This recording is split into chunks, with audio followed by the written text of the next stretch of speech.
Pois bem, amada igreja, chegamos ao momento da palavra, momento de ouvirmos a palavra do Senhor, o texto bíblico desta manhã. É com muita alegria, e eu declaro, amado, bênçãos tremendas na tua vida nesta manhã. Hoje seja uma manhã marcante na história da tua vida, para a glória do Senhor, amém? Vamos lá, vamos estudar a palavra, vamos abrir o livro sagrado, a sola escritura, Romanos capítulo 1, versículos de 8 a 15. Nossos internautas, fiquem conosco até o fim desta reunião. Vamos fazer a leitura da palavra de Deus, segunda mensagem desta série no livro de Romanos.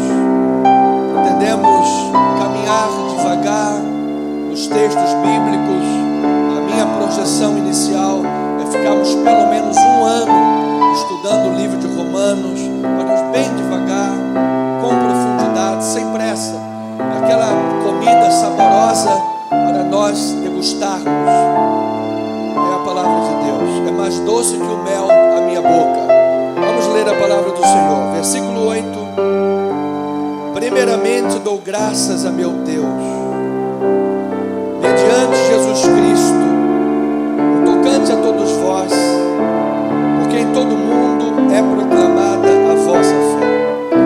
Porque Deus, a quem sirvo, em meu espírito, no Evangelho de seu Filho, é minha testemunha de como incessantemente faço menção de vós, em todas as minhas orações, suplicando que, em algum tempo, pela vontade de Deus, se me ofereça boa ocasião de visitar-vos, porque muito desejo ver-vos, a fim de repartir convosco algum dom espiritual, para que sejais confirmados, isto é, para que em vossa companhia, reciprocamente, nos confortemos por intermédio da fé mútua, vossa e minha.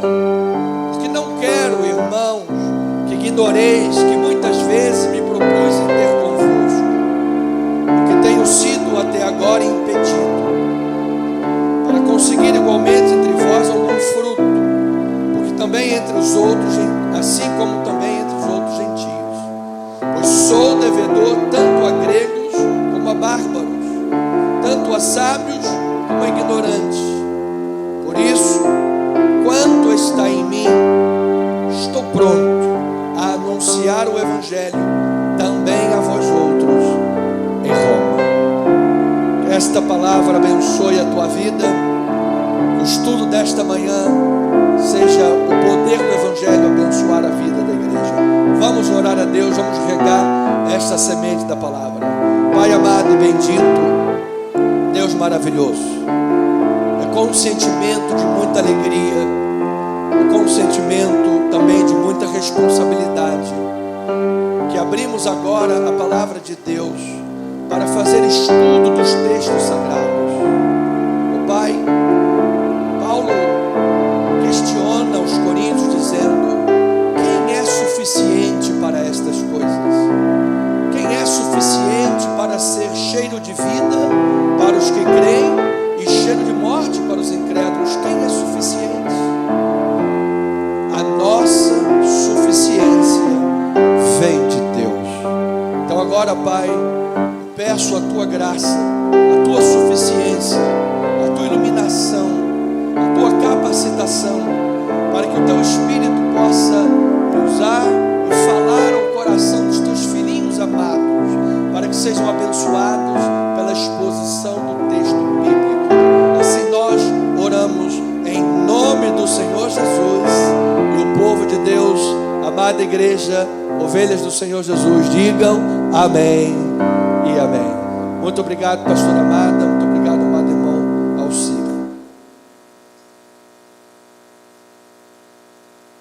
Tá bom. Louvado seja Deus. Igreja amada do Senhor, igreja de Cristo, povo de Deus, mais do que vencedores em Cristo Jesus. Diga aí um amém, eu recebo esta palavra. Nos propomos a estudar o livro de Romanos. Eu quero deixar registrado que esta é a segunda mensagem que nós estamos tratando. Estamos ainda no prólogo, na apresentação de Paulo à igreja de Roma.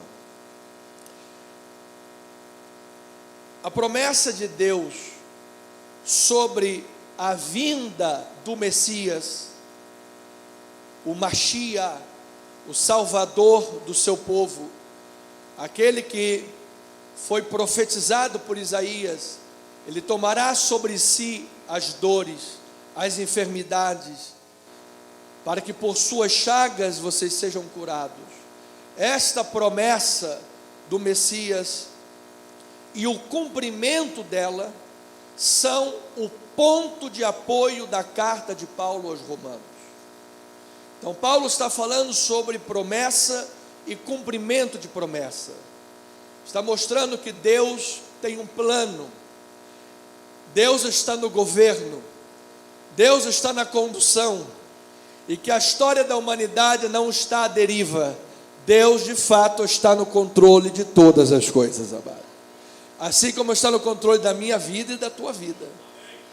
Tenha paz, amado. Deus tem o controle absoluto. Deus não deu corda no relógio e abandonou a humanidade, como dizem os panteístas. Isto é uma heresia. Deus está tão próximo de nós, tão íntimo de nós, que a palavra nem saiu da tua boca e Ele já conhece toda ela. Esse é o Deus que Paulo está apresentando aos romanos. Porque de modo profético, o Antigo Testamento dá testemunho do Evangelho. Todo o Antigo Testamento, a Bíblia toda dá testemunho do Evangelho. O Evangelho é Jesus. Você se lembra quando aqueles discípulos que citamos agora há pouco, de Emaús, estavam fugindo de Jerusalém? Jesus já havia ressuscitado, eles não sabiam, o clima era terrível e eles fugiram. Diz que Jesus não se deu a conhecer e se colocou no caminho daqueles homens, e passando por Moisés, os profetas e os escritos, expôs àqueles discípulos tudo o que a seu respeito constava nas escrituras. Ou seja, Jesus é o ponto central de toda a Bíblia Sagrada. Ele é o Mashiach, Yeshua HaMashiach, Ele é o Messias, Ele é o Salvador. Se você tem Jesus, você tem a salvação na tua vida, amado. Se você está em Cristo, você é uma nova criatura em Jesus. Se você crê em Jesus, diga um amém aí, amado. Diga a Jesus: eu te amo, Jesus, tu és o Senhor da minha vida. Então, Deus prometeu abençoar os descendentes de Abraão, os judeus, bem como pela fé todas as nações do mundo. Ele disse: Abraão, sai da tua terra, sai da tua parentela, vai para uma terra que eu ainda vou te mostrar. Abençoarei a tua descendência, os que te abençoarem serão abençoados. E ele diz, já no chamado de Abraão: em ti serão benditas todas as famílias da terra. Ou seja, esse era o projeto de Deus, alcançar todas as famílias da terra. E aí Paulo, em Romanos 4, estamos num Sitzleben, estamos num pano de fundo, para poder entrar no texto e termos profundidade nesses versículos introdutórios de Paulo. Então em Romanos 4, versículo 9, ele diz assim, a palavra do Senhor, 9 a 13, 11 e 13. Vem, pois, a bem-aventurança exclusivamente sobre os circuncisos, ou também sobre os incircuncisos? Visto que dizemos, a fé foi imputada a Abraão para justiça. Aí ele pergunta, como, pois, lhe foi atribuída? Estando ele já circuncidado, ou ainda incircunciso? Não no regime da circuncisão, e sim quando incircunciso, e recebeu o sinal da circuncisão como selo da justiça da fé que teve quando ainda incircunciso, para vir ser o pai de todos os que creem, embora não circuncidados, a fim de que lhe fosse imputada a justiça. Versículo 13, não foi por intermédio da lei que a Abraão ou a sua descendência coube a promessa de ser herdeiro do mundo, e sim mediante a justiça da fé.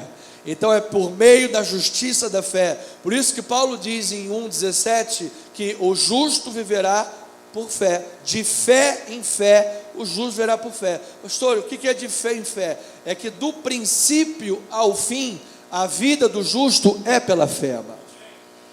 Do princípio ao fim, a obra de Deus é pela fé. Assim como foi com Abraão. Antes de ser circuncidado, ele foi justificado pela fé. E se você tem fé na obra de Deus, no Evangelho, você também é filho de Abraão, amado. Você é descendente da promessa, amado. Há uma herança de Deus sobre a tua vida. Há um cumprimento da promessa sobre a igreja de Jesus. É isso que Paulo vai falar. Vamos fazer uma interpolação de texto. Em Gálatas capítulo 3, versículos 6 a 9, ele diz: é o caso de Abraão, que creu em Deus, e isso lhe foi imputado para justiça. Versículo 7, sabei, pois, que os da fé é que são filhos de Abraão. Ora, tendo a Escritura previsto que Deus justificaria pela fé os gentios, pré-anunciou o Evangelho a Abraão. Olha aí o Evangelho lá atrás, sendo pré-anunciado a Abraão: em ti serão abençoados todos os povos. Está aí a tua família, está aqui a minha família, está a nação brasileira. E ele diz: de modo que os da fé são abençoados com o crente Abraão. Louvado seja o Senhor. Amados, os da fé receberam a herança de Cristo na sua vida. Através da obra vicária, tudo que foi prometido em Abraão alcança os gentios. E é isso que Paulo vai dizer aos romanos. É isso que Paulo vai desdobrar em detalhes ao povo, porque a igreja de Roma, ela é constituída mais de gentios do que judeus. Então a palavra estava direcionada: olha aí, filho, você é um herdeiro da promessa de Deus. Deus tem um plano com a tua vida. Você não está à deriva. Sabe o Deus que abriu o mar vermelho? Sabe o Deus que chamou Abraão? Sabe o Deus que disse a Noé para fazer uma arca? Sabe o Deus que livrou Daniel da cova dos leões? Sabe esse Deus? Ele é o teu Deus em Cristo Jesus. Louvado seja o nome do Senhor. Então Jesus veio para cumprir estas promessas. Então é Evangelho de Deus em Cristo. Por quê? Se originou no Antigo Testamento, pré-anunciado a Abraão, e se cumpriu em Cristo, que trouxe a salvação. Jesus Cristo foi aquele que trouxe a redenção. Disse João Batista: eis o Cordeiro de Deus que tira o pecado do homem, do mundo. Amado, o problema do ser humano é o pecado. A fome é um problema, as necessidades em geral são um problema, nós não negamos, são necessidades, mas essas são as necessidades percebidas, disse John Stott, essas são as necessidades percebidas imediatas. O Evangelho perpassa por essas necessidades, o Evangelho vai mais profundo que essas necessidades, ele alcança a raiz do problema, aquilo que te separava de Deus, porque onde abundou o pecado, superabundou a graça de Deus. É Jesus, é a graça, é o Redentor, é o Mashiach, o Messias, o Filho de Deus, sendo transcendente, sendo maior do que o universo, sendo maior do que tudo, se colocou num corpo de carne, nasceu numa manjedoura, foi visto pelas pessoas, foi tocado pela multidão, andou entre nós. Louvado seja Deus. Disse o cantor Josué Gonçalves, eu gosto desse corinho, o amigo, ele se fez nosso amigo, amado. Ele é teu amigo, meu irmão. Jesus é teu amigo, diga glória a Deus por isso, amado. Que redenção maravilhosa. Romanos capítulo 1, versículo 1 a 4, ainda no Citizen Leben, ele diz assim, o pano de fundo: Paulo, servo de Jesus Cristo, chamado para ser apóstolo, separado para o Evangelho de Deus, o qual foi por Deus, esse Evangelho de Deus, outrora prometido por intermédio dos profetas, aonde? Nas Sagradas Escrituras. Lhes falei semana passada, quais eram essas Sagradas Escrituras? Ainda não existia Novo Testamento. Paulo está se referindo da Torá, do Ketubim e do Neviim, ou seja, o conjunto de livros do Antigo Testamento, os 39 livros do Antigo Testamento. Essas são as Sagradas Escrituras. Então, se o pregador vem e diz, não, o Velho Testamento não serve, ele está negando as Escrituras Sagradas. Toda a Escritura é inspirada por Deus e é útil para a correção, para a educação na justiça, a fim de que o homem de Deus seja perfeito e perfeitamente habilitado para toda boa obra. Se você lê a palavra de Deus vai ler a tua vida e vai transformar a tua vida, amado, porque ela é viva e ela é eficaz. Oh, glória a Deus por isso. Então foi anunciado nas Sagradas Escrituras. Aí ele diz, versículo 3, com respeito a seu filho, o qual segundo a carne veio da onde? Da descendência de Davi, e foi designado filho de Deus, com poder segundo o Espírito de santidade, pela ressurreição dos mortos, a saber, Jesus Cristo o nosso Senhor. Aleluia. Então Jesus Cristo não é só o nosso Salvador, Ele não é apenas o Messias ou Machia Salvador, Ele é também o nosso Senhor, porque se você tem Jesus como o Senhor, certamente Ele é o teu Salvador, amado.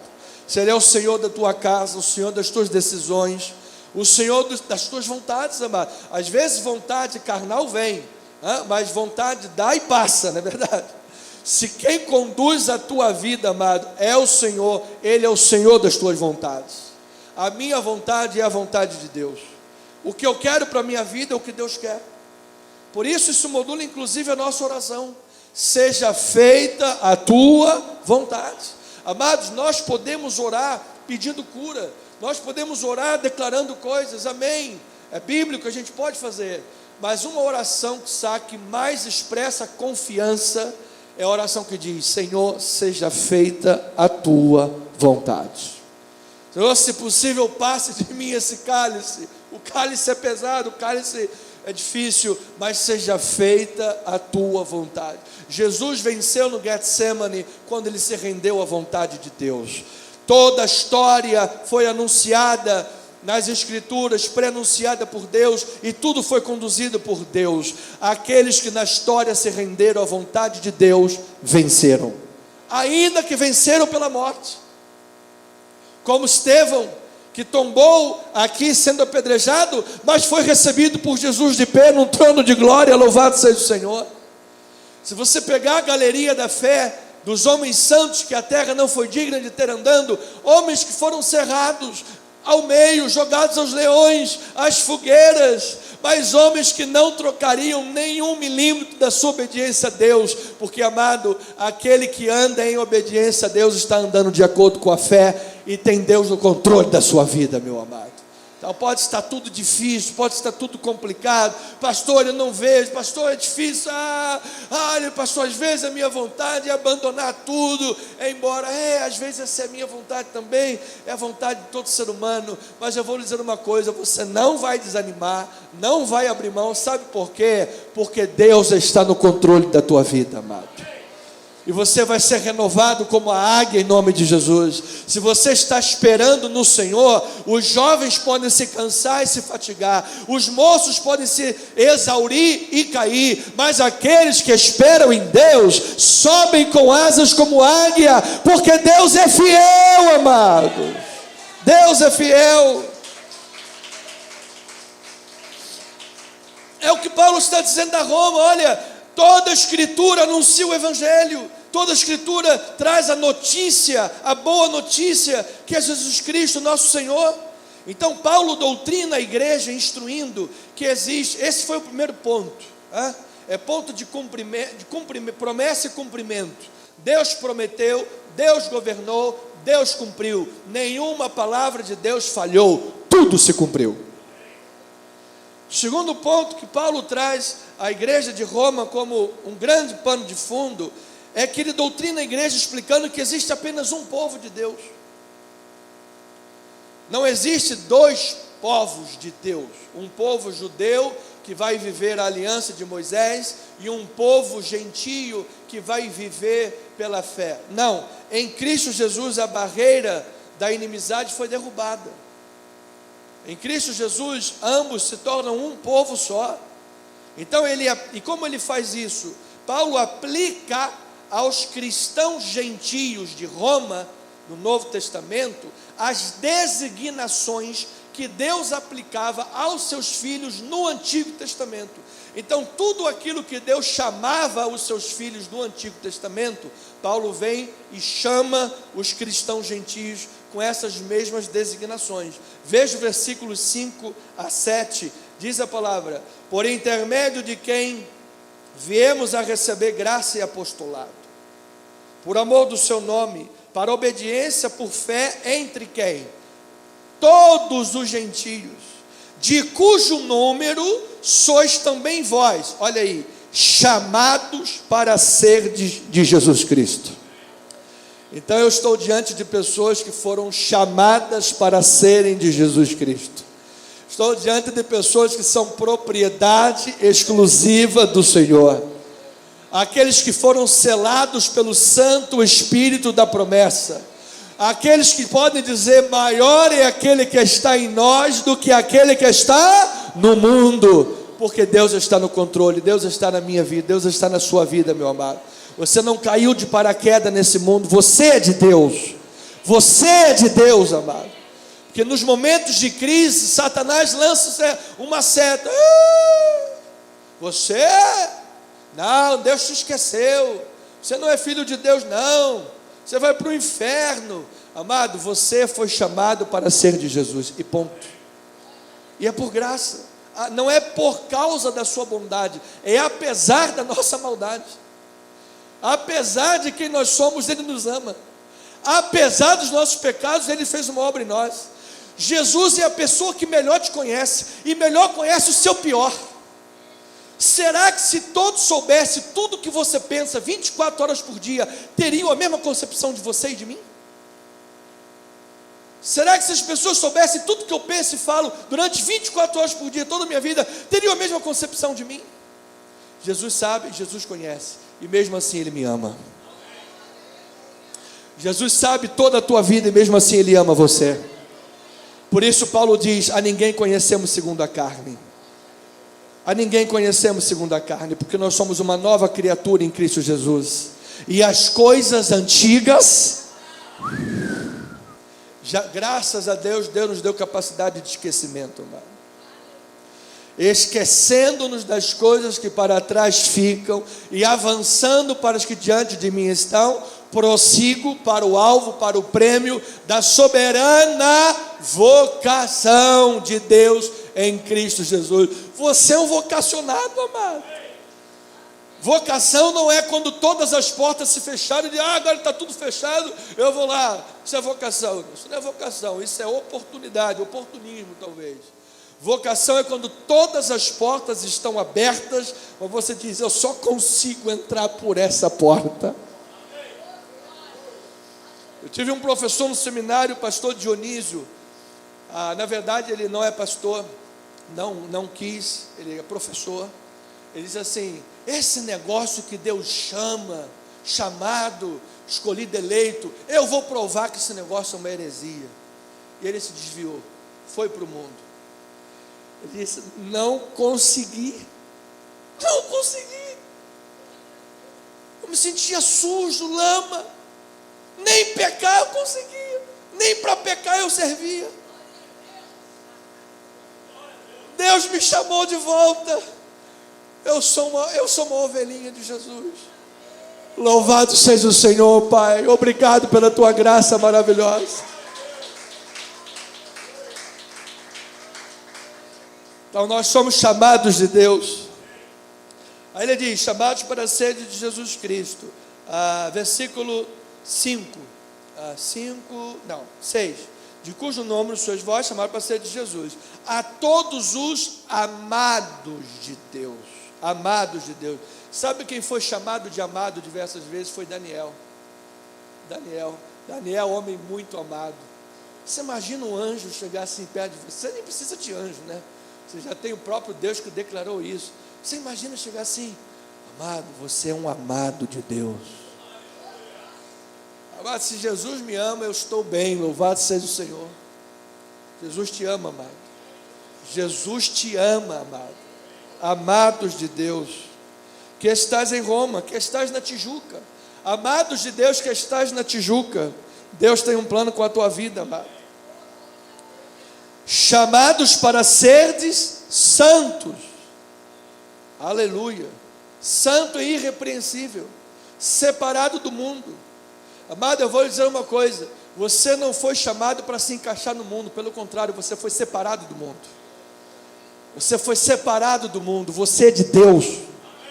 Se o mundo todo está te aplaudindo muito, alguma coisa está errada, porque o certo é o mundo te perseguir, é você e a mim. Porque perseguiu a Jesus, perseguiu a Jesus, perseguiu a Jesus, vai perseguir a mim e a você. Mas quando você estiver sendo perseguido, você é bem-aventurado. Quando você estiver chorando, você é bem-aventurado, porque o Senhor vai te consolar. Quando alguém tentar te irritar e você for manso e humilde, você é bem-aventurado, porque você vai herdar a terra. Jesus inverteu a lógica do mundo. A nossa lógica não é pragmatista, a nossa lógica não é secular. Quem rege a nossa vida não é o mundo, não é filosofia, não é Platão e nem Sócrates. Quem governa a nossa vida é Jesus Cristo, santo, santo, santo. Chamado para ser santos. Aí ele diz: graça a vós outros e paz da parte de Deus, nosso Pai, e do Senhor Jesus Cristo. Então, amado, Evangelho é a perfeição, é a santidade de Deus vistas em Jesus. Esses atributos de Deus, santidade, justificação e tantos outros mais, nos foram comunicados. São os atributos comunicáveis de Deus, foram nos atribuídos, oferecidos, através de quem? Através de Jesus Cristo, de sua obra vicária na cruz, dando-nos através da fé, gratuitamente pela fé. É isso que diz Efésios 2:8: pela graça sois salvos mediante a fé, e isto não vem de vós, é um dom de Deus. Então, o dia que você disse sim para Jesus, era Jesus injetando o dom da fé na tua vida. O dia que você entrou na igreja, não foi você que marcou um encontro com Jesus, foi Ele que marcou um encontro com você. Foi Ele que parou as 99 ovelhinhas, foi lá no deserto, pegou a ovelhinha perdida e trouxe para cá. Era Ele que estava varrendo a casa, e achou a dracma perdida. Foi o Espírito Santo quem convenceu o filho pródigo do juízo, do pecado, da justiça, e caindo em si, ele disse: quantos trabalhadores do meu pai têm pão com fartura e eu estou aqui morrendo de fome? Vou me levantar, vou lá, vou ter com meu pai, vou dizer: pai, já não sou digno de nada, trata-me como um dos teus filhos. Mas o pai que tinha um plano, e foi o Espírito quem trabalhou, convenceu, o abraçou, o beijou. Deus tem o controle de todas as coisas. Nós somos de Deus, louvado seja o Senhor. Graça e apostolado, obra de Deus operando em nossa vida. Você é o que é de fato pela graça de Deus. Você pode dizer isso? Diga assim: eu sou o que sou pela graça de Deus. É pela graça de Deus. E se você tem a graça de Deus, amado, eu quero declarar a paz de Deus em teu coração. A paz que vem do alto. A paz que não depende das circunstâncias. A paz que mesmo em guerra você a tem. Porque a minha paz vos dou e não vou lá dou como a dá o mundo. A paz de Cristo dá mais paz do que o Lexotan, do que o Rivotril. A paz de Cristo alcança a tua alma e refrigera a tua alma. E aí nós podemos louvar: bondade e misericórdia certamente me seguirão todos os dias da minha vida, e habitarei na casa do Senhor para todos sempre, sempre, sempre. Louvado seja o Senhor. Então, este Evangelho de Cristo, que justifica pecadores, nos comunica os atributos de Deus, ele produz transformações profundas em nosso comportamento e em nosso caráter. Daí vem a expressão que Paulo usa: graça e apostolado. Por quê? Porque Paulo recebeu o apostolado é ser enviado. Nesse sentido, todos nós somos apóstolos. Nesse sentido, todos nós fomos enviados para fazer a obra de Deus. Então ele foi enviado, mas ele foi capacitado para fazer a obra a qual foi chamado. E isto é graça de Deus. Aleluia. Versículo 14, Romanos capítulo 5, versículo 14 e 17. Veja aí o que a palavra maravilhosa diz. Entretanto reinou a morte desde Adão até Moisés, mesmo sobre aqueles que não pecaram, a semelhança da transgressão de Adão, o qual prefigurava aquele que haveria de vir. Então, desde Adão até Moisés reinou a morte. Porque a revelação de Deus é progressiva. Estávamos falando isso com o irmão Orlando agora há pouco. Deus permitiu que viesse a lei, para que a lei servisse de aio para conduzir até Cristo. Porque a nossa mania humana é achar que a lei seria a melhor forma de fazer as coisas. Onde tem lei tem ordem, onde não tem lei, é verdade. Mas em nosso tratamento com Deus, não haveria nenhum tipo de cumprimento de lei que nos pudesse dar justiça suficiente, que suprisse as exigências de Deus. Então Deus permitiu que viesse a lei, mas daí Paulo testemunha, reinou a morte de Adão até Moisés. E aí no versículo 17 diz, se pela ofensa de um, e por meio de um só reinou a morte, muito mais os que recebem a abundância da graça e o dom da justiça, reinarão em vida por meio de um só, a saber quem? Jesus Cristo. Louvado seja o Senhor, louvado seja o Senhor. Amado, que em Cristo Jesus você já está reinando. Em Cristo Jesus Ele é o Rei de reis, Ele é o Senhor de senhores. Por que Jesus pode expulsar demônios? Porque Ele já reina. Então aqui é um princípio de sobreposição de eras. O reino de Deus já é vindo, mas não plenamente. O reino de Deus já é vindo. Jesus disse, se eu expulso o demônio pelo dedo de Deus, em verdade vos digo que é chegado o reino de Deus sobre vós. Então o reino de Deus já é vindo, mas não plenamente. É o já e o ainda não. Por quê? Porque plenamente chegará quando nós cumprimos a nossa missão de pregar o Evangelho a toda criatura. E então haverá um sinal no céu do Filho do Homem voltando, em glória e poder, e todo joelho se dobrará diante dele. Toda cobiça, toda maldade, toda perversão dos homens serão vencidos, estarão debaixo dos nossos pés, e então seremos glorificados. Haverá um encontro nos ares, e para sempre estaremos com o Senhor. É Jesus, é o reino, é isso que pregamos, irmãos. Esse é o Evangelho que pregamos. Então, tendo posse desse conhecimento, podemos dizer que 127 vezes, entrando no texto desta manhã, Paulo usa a expressão irmãos. Paulo usa a expressão irmãos, está lá no versículo 13. Não quero irmãos. Assim Paulo está pressupondo e promovendo o relacionamento entre ele e a igreja, entre a igreja em si como um corpo de Cristo, como família cristã, que compartilham do mesmo sentimento de afeição, responsabilidade e solidariedade. O desejo de Paulo, ao se referir a eles como irmãos e de ir visitá-los, portanto, é que o apóstolo deseja, o apóstolo Paulo, missionário, fortalecer a igreja de Roma, confortar a igreja de Roma, e por elas ser fortalecido e confortado. É uma obra mútua, é uma obra recíproca. Paulo expressa também o desejo forte de pregar o Evangelho e conseguir naquele lugar algum fruto.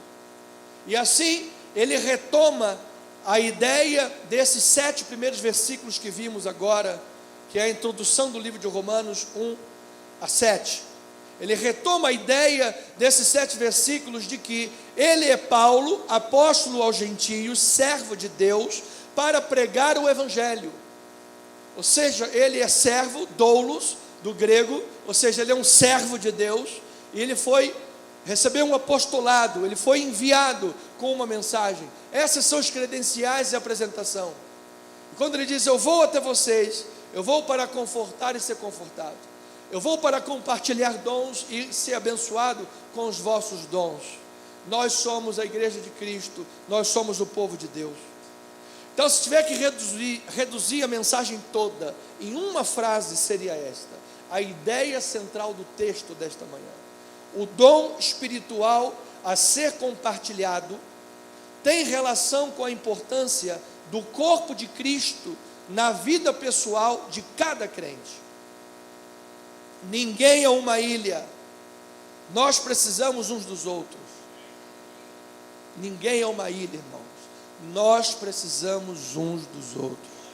Você é uma bênção na minha vida, e eu peço a Deus que eu possa ser uma bênção na tua vida. Diga isso para o teu amado irmão, diga: você é uma bênção na minha vida, meu irmão. Você é uma bênção na minha vida, meu irmão. Você é uma bênção, amado.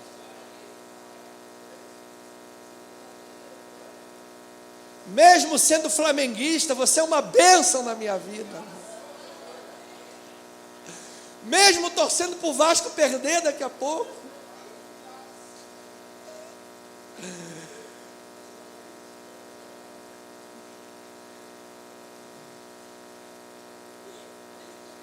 Também Vasco. Deixa eu cumprimentar o irmão. Louvado seja o Senhor Jesus. Pai.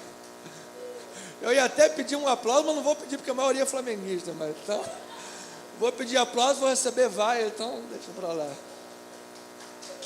Tem uns vascaínos aí. Então, o encorajamento deve ser recíproco, pois esta reciprocidade que Paulo estabelece aqui no capítulo 1, depois ele volta a citar no capítulo 15, ele mostra no livro de Romanos uma reciprocidade de ministérios. Ele termina o capítulo 16 todo saudando as pessoas, aqueles que foram colaboradores do seu ministério. Essa reciprocidade de ministério, esta união dos cristãos, era o apoio fundamental para Paulo levar a missão evangélica até a Espanha, assim como é para nós o apoio fundamental e necessário para levarmos a missão evangélica até os confins do mundo. Sozinho ninguém faz nada. Só quando o corpo de Cristo está trabalhando é que a igreja vence. Você sabe como é que Jesus, na oração sacerdotal, disse que nós seríamos conhecidos? Disse o teólogo, a oração sacerdotal de Jesus é como o Santo dos Santos. Ou seja, o Santo dos Santos no Templo de Jerusalém era um lugar mais sagrado. A oração sacerdotal de Jesus é como o Santo dos Santos do livro de João. E Jesus disse na sua oração, o Filho de Deus orando ao Pai. Gente, ele está escutando o sentimento de Jesus. E Jesus falou que o mundo conheça quando eles forem um, assim como nós somos um. Não adianta pregar o evangelho e sermos uma igreja dividida. Não adianta pregar o evangelho e um falar mal do outro. Não adianta pregar o evangelho e a igreja está fragmentada em milhões de pedaços. Nós somos um no Senhor. Inclusive o nome da igreja do pastor Alex é Unidade, Igreja Unidade. Nós temos que ser um, amados. Temos que amar e louvar a Deus e respeitar o trabalho de todos os irmãos. Assembleianos, nós temos mais de 20 milhões no mínimo, maior igreja pentecostal do país. Presbiterianos, nós temos ali uma raiz tremenda da reforma protestante, da soberania de Deus. Irmãos batistas, grandes avivalistas da história, grandes obras, teólogos com profundidade. O endereço de Deus é todo lugar que se proclama o nome de Jesus com sinceridade e verdade. Ali é o endereço de Deus. Ali é o endereço de Deus. Então, essa unidade para levar o evangelho. Veja o que Paulo diz em Romanos 15, 18 e 19, depois 22. Ele diz assim: porque não ousarei discorrer sobre coisa alguma, senão sobre aquelas que Cristo fez por meu intermédio, para conduzir os gentios à obediência por palavras e por obras, por força de sinais e prodígios, pelo poder do Espírito Santo, de maneira que, desde Jerusalém e circunvizinhanças até o Ilírico, tenho divulgado o Evangelho de Cristo, seja no lado oriental. Aí ele diz no versículo 22, essa foi a razão porque também, muitas vezes, me senti impedido de visitar-vos, que é o que ele fala lá no capítulo 1 na apresentação. Mas agora, não tendo já campo de atividade nestas regiões, e desejando-a muito visitar-vos, penso em fazê-lo quando em viagem para a Espanha, pois espero que, de passagem, estarei convosco, e que para lá seja por vós encaminhado, depois de haver primeiro desfrutado pouco da vossa companhia. Ou seja, a igreja de Roma daria os subsídios para que ele fosse enviado para a Espanha. É isso que ele está falando aqui.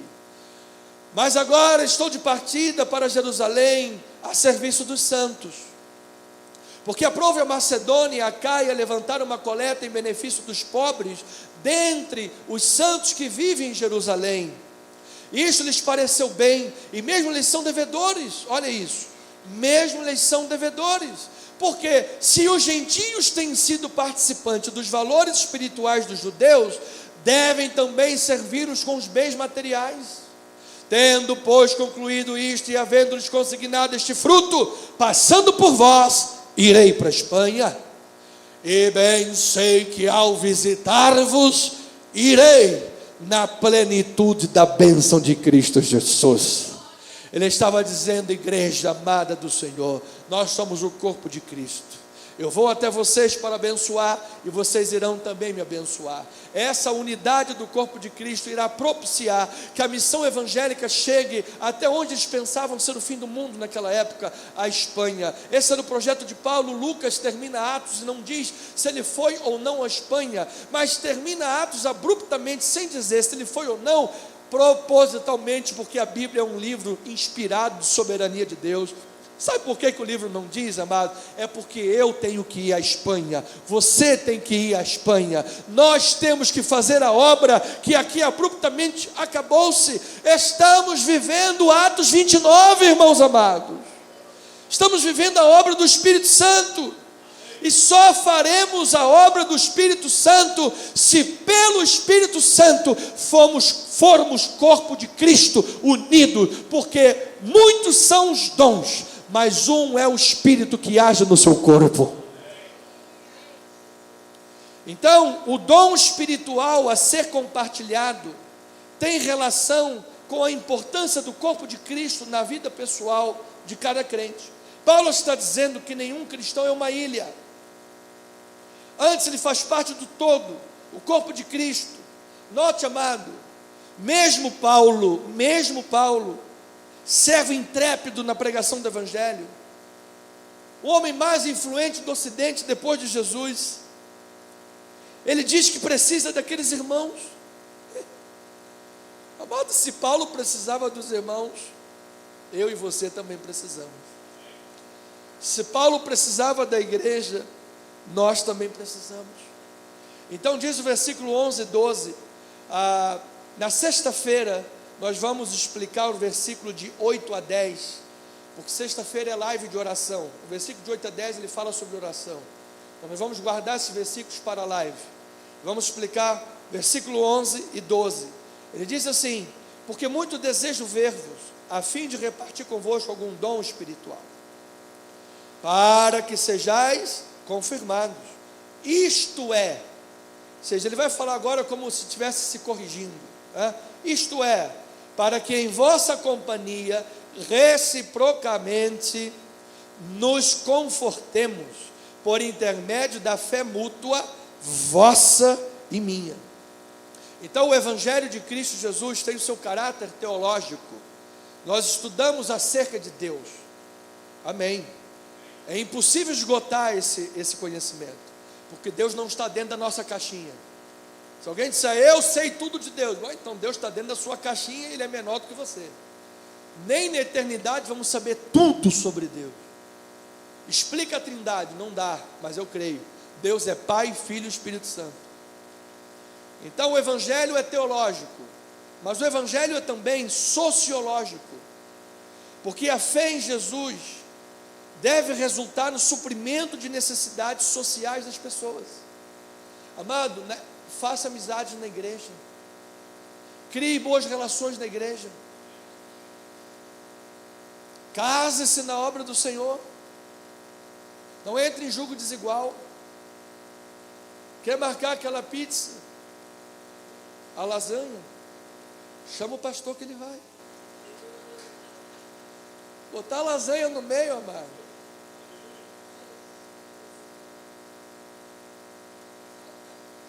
Crie as suas relações na casa do Senhor, amado. Crie profundidade. Você vai perceber, amado, que há amigos mais chegados que irmãos. Você vai perceber que quando um chora, todos choram. Há processos psicológicos que só se desenvolvem em comunidade. Por isso você é corpo, você é igreja do Senhor. Ovelha é rebanho de Jesus. É também sociológico. Você veja, Paulo insta aos cristãos gentios a ministrarem aos cristãos pobres de Jerusalém. Ele disse aos irmãos da Macedônia e da Caia, recolheram ofertas para ajudarmos os pobres de Jerusalém. Ele estava dizendo, os irmãos gentios, que foram beneficiados dos valores espirituais dos judeus, estão fazendo uma coleta material para abençoar os irmãos judeus. Ele estava unindo o corpo de Cristo através disso daí, amado. Quando você leva um pão de mortadela para um necessitado, quando você dá um prato de comida para alguém que está necessitado, quando você leva um cobertor para alguém, temos uma pessoa na igreja que trabalhou rapidamente essa semana, conseguiu uma cadeira de rodas para uma senhora que estava necessitada. Quando você está trabalhando a respeito da obra de Deus em prol dos irmãos, é quando Jesus disse, eu estava doente e você foi me visitar. Eu estava com fome, você me deu de comer. Eu estava com frio, você me cobriu. Isso também é evangelho, irmão. Às vezes nós pregamos o evangelho sem falar nada. Pregamos o evangelho com a nossa atitude. Porque não adianta você pregar o evangelho com a boca e na tua casa é palavrão, na tua casa é briga, na tua casa é isso e aquilo, no trânsito você vira um leão que vai rugir e pegar todo mundo. Que evangelho é esse? Já dizia Billy Graham, muitos passarão pela terra e nunca irão ler a Bíblia, a não ser a única Bíblia que é você. Eles irão ler a tua vida, amado. A tua vida está mostrando Cristo para as nações. Então Cristo use a minha e a tua vida nesta terra. O caráter do evangelho é também sociológico, porque Paulo chama os cristãos romanos de consoladores. Vocês são consoladores. Você se lembra que quando Paulo escreveu essa carta de Roma, ele estava indo para Jerusalém, parou em Coríntios 3 meses, dali escreveu. E de lá ele iria pegar um barquinho para seguir para Roma. Antes de chegar a esse destino, irmãos romanos que ouviram falar desta missão de Paulo foram ter com ele. E diz que lá em Atos 28,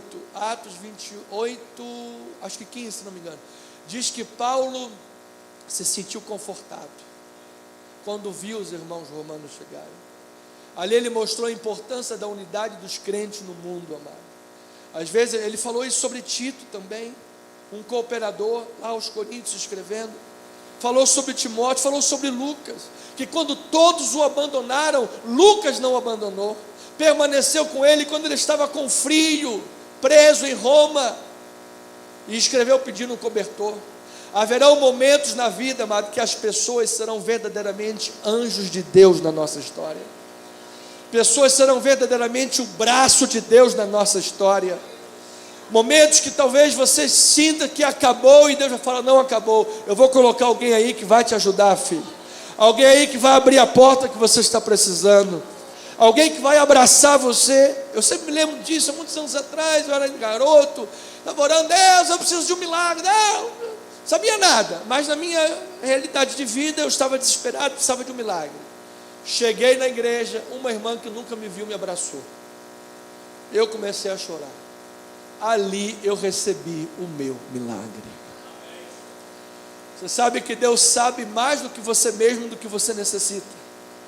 Então quando você ora, Deus fala: Senhor, eu confio na tua resposta, Senhor. E Deus envie consoladores para trabalhar na tua vida. Deus envie gente de Deus, como os romanos, cuja fé era pregada e mostrada para todos. Irmãos que venham a compartilhar o seu dom espiritual com a sua vida, amado. Eu recebo esta palavra. Então o Evangelho, ele é vertical, a nossa relação com Deus, mas ele é horizontal. Ele é horizontal. Você veja, e é por causa da nossa relação vertical, nossa com Deus, que nós vivemos o Evangelho horizontal, ou seja, o Evangelho praticado entre os irmãos. Paulo escreveu: Deus a quem sirvo, Deus a quem sirvo. Isso chama atenção para o aspecto vertical, ou seja, é uma adoração a Deus.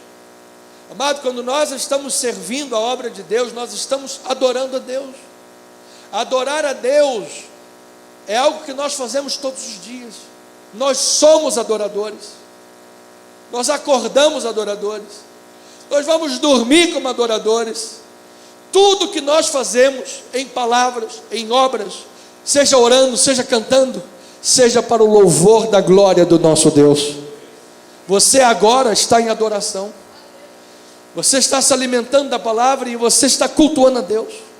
E Deus está recebendo isso como ações de graças. Por causa desse aspecto vertical da nossa vida com Deus, nós somos chamados a praticar isso diante dos nossos irmãos. Paulo cita aos Filipenses capítulo 4, versículo 10: Alegrei-me sobremaneira no Senhor, porque agora uma vez mais renovaste a meu favor o vosso cuidado, o qual também já tinhas antes, mas vos faltava oportunidade. Você veja, Paulo ficou alegre por causa do cuidado dos irmãos. Digo isto não por causa da pobreza, porque aprendi a viver contente em toda e qualquer situação. Tanto sei estar humilhado, como também ser honrado. De tudo, em todas as circunstâncias, já tenho experiência, tanto de fartura como de fome, assim de abundância como de escassez. Versículo 13: Tudo posso naquele que me... Essa é a nossa vida vertical. Amado, você pode todas as coisas em Jesus. Você pode vencer o pecado. Você pode vencer a doença em nome de Jesus. Você pode vencer o desânimo em nome de Jesus.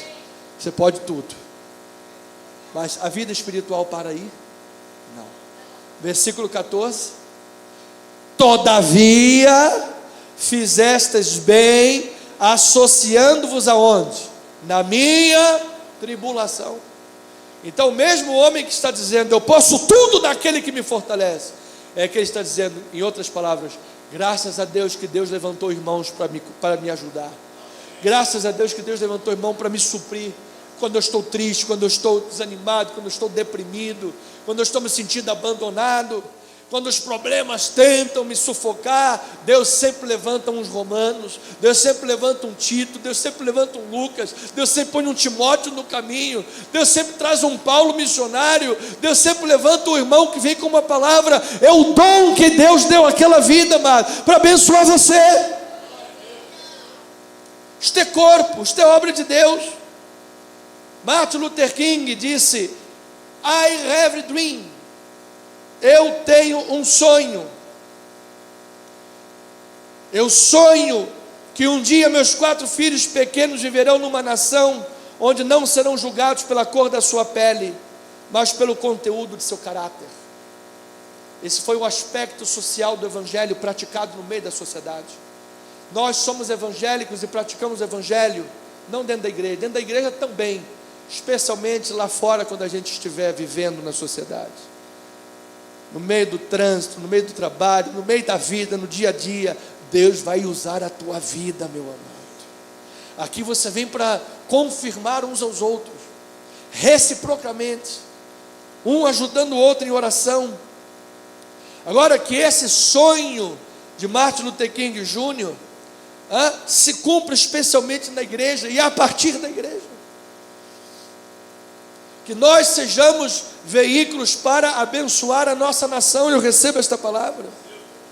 Gálatas 3, 26 a 29 diz a palavra: pois todos vós sois filhos de Deus, mediante a fé em Cristo Jesus. Versículo 27: porque todos quantos fostes batizados em Cristo, de Cristo vos revestistes. Dessarte, não pode haver judeu, nem grego, nem escravo, nem liberto, nem homem, nem mulher, porque todos vós sois um em Cristo Jesus. Versículo 29, e se sois de Cristo, também sois descendentes de Abraão, e sois herdeiros segundo a promessa. Então eu tenho um dom, você tem um dom, o irmão que está do seu lado tem um dom, do outro lado também tem um dom, e nós vamos abençoar a vida uns dos outros. Como nós fomos abençoados hoje pelo pastor Alex, pelo nosso irmão Alexandre, ministrando oração e ministrando louvor, pela nossa amada irmã Celine John, nossa irmã Celine, todos os irmãos que vieram aqui, como nós fomos abençoados, que alegria, que bênção, é a obra de Deus, amado. Nós abençoamos a vida uns dos outros. Isso é repartir dom, é fortalecer espiritualmente de forma mútua, com os dons que Deus nos concedeu, trabalhando para curar as feridas do corpo. Romanos capítulo 12, versículo 3, vamos rapidamente. Porque pela graça que me foi dada, agora esse texto é muito importante. Digo a cada um dentre vós que não pense de si mesmo além do que convém. Antes pense com moderação, segundo a medida de fé que Deus repartiu para quem? Para cada um. Você imagina aquele negocinho, aquele cubinho de gelo, como é que fala o nome daquilo? Geleira lá. Tem a medida de fé repartida para cada um. Com boca de gelo. Obrigado, pastor. Aí ele diz, versículo 4. Porque assim como num só corpo, temos muitos membros, mas nem todos os membros têm a mesma função, assim também nós, conquanto muitos, somos um só corpo em Cristo, e membros uns dos outros, tendo porém diferentes dons, segundo a graça que nos foi dada. Se profecia, seja segundo a proporção da fé. Se ministério, dediquemo-nos ao ministério. Ou que ensina, esmere-se no fazê-lo. Ou que exorta, faça-o com dedicação. O que contribui, com liberalidade. O que preside, com diligência. Quem exerce misericórdia, faça como? Com alegria. O amor seja sem hipocrisia. Detestai o mal, apegando-vos ao bem. Amado, apegue-se ao bem nesta manhã, amado. Pastor, mas na igreja tem muita gente chata. Você também é chato.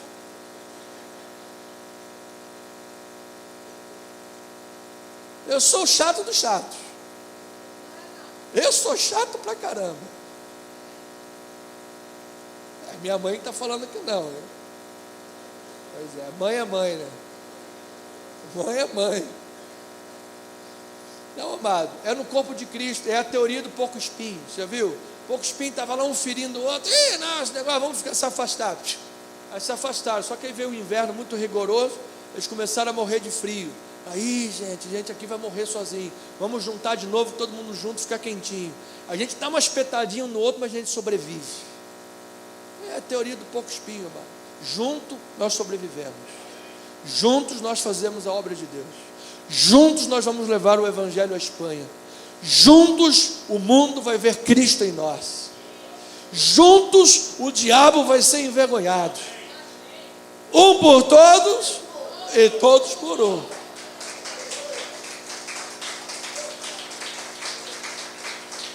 É assim que nós repartimos dons.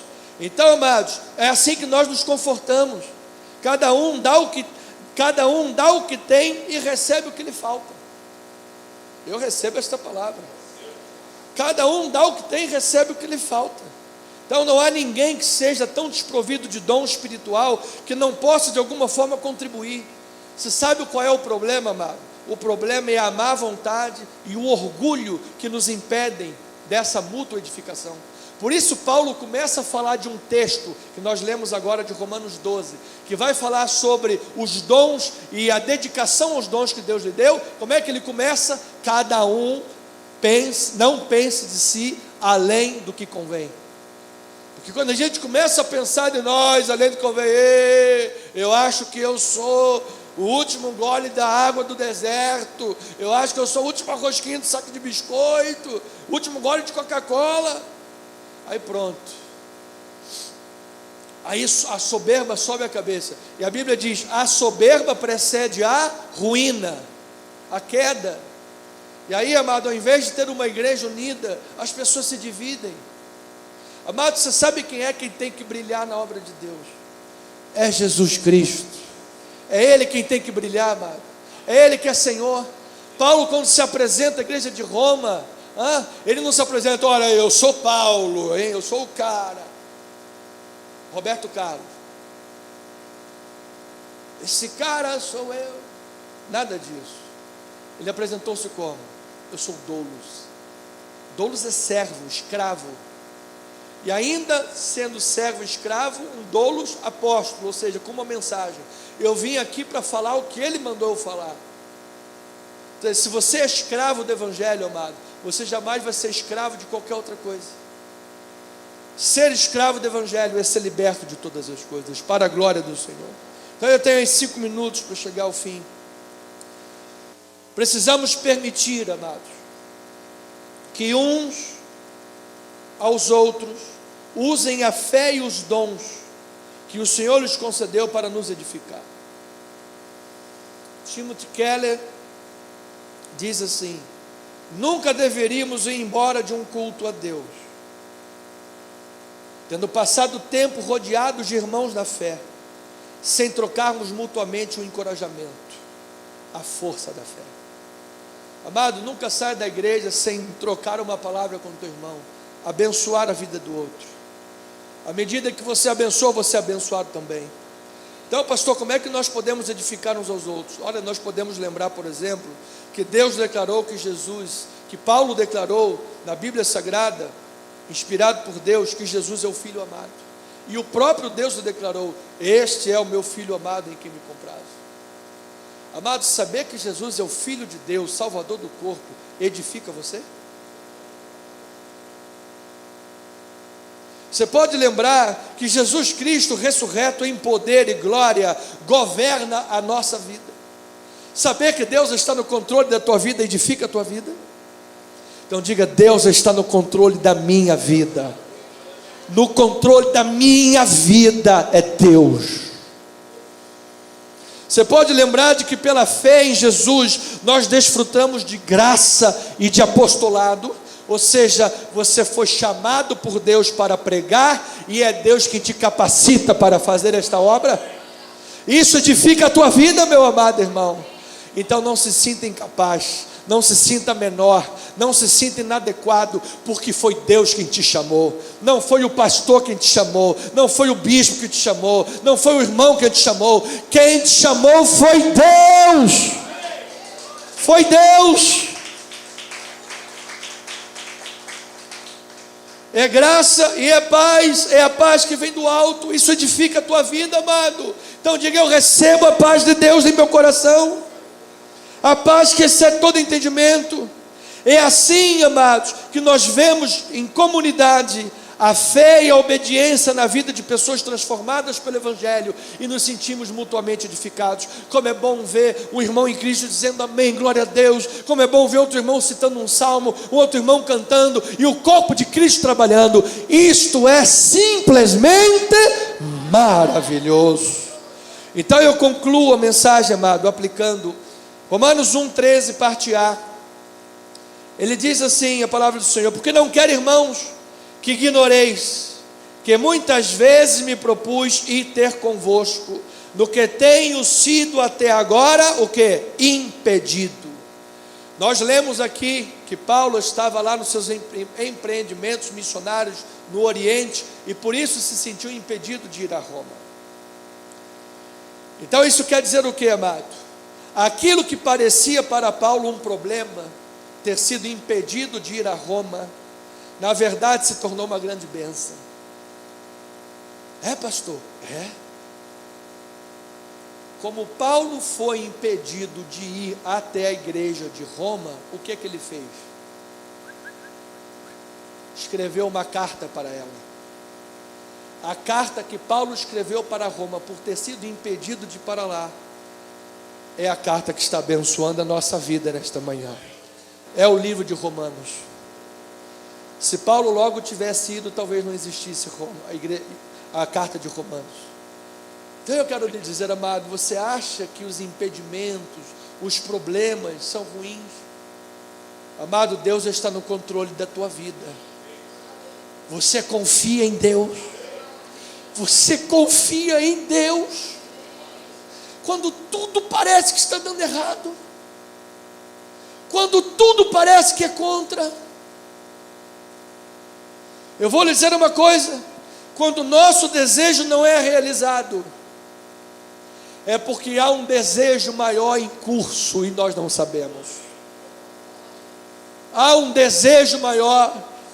Deus usou o profeta Isaías para dizer: os meus pensamentos não são os vossos pensamentos, os meus caminhos não são os vossos caminhos. Eu faço os meus caminhos no meio da tormenta. O que leva um Davi a dizer: os meus olhos veem os meus inimigos com alegria.